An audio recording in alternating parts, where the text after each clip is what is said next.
Handa na ang mga abogado na mga biktima na sagutin ang ilalatag ng defense team sa ikatlong araw ng confirmation hearing na International Criminal Court sa kaso ni dating Pangulong Rodrigo Duterte.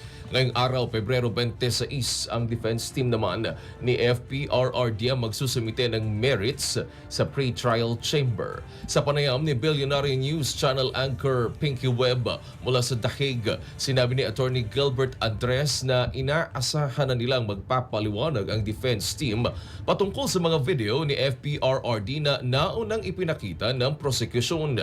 Maaaring magdahilan niya ang defense team na hindi naman sa lahat ng pagkakataon ay patungkol sa patayan ang binibitaw mong salita ng dating Pangulo.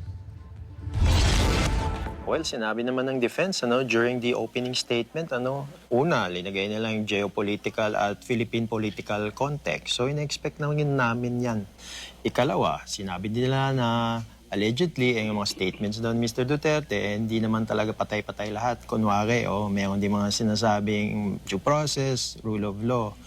Ngunit, alam mo, naghahanda din kami sa mga hanay ng mga biktima kasi meron din kaming closing statement at nakahanda kami sabihin na actually yung mga statements na yon talagang ginawa din ni Mr. Duterte para lang meron siyang excuse kasi abogado din naman siya.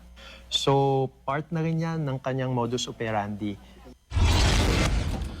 Ipinaliwanag din ni Andres na ang mga kaanak ng biktima ay hindi required na manood ng hearing dahil alam din naman ng ICC na mataas ang security risk kaya silang mga abogado ang kumakatawan para ilahad ang kanilang pananaw.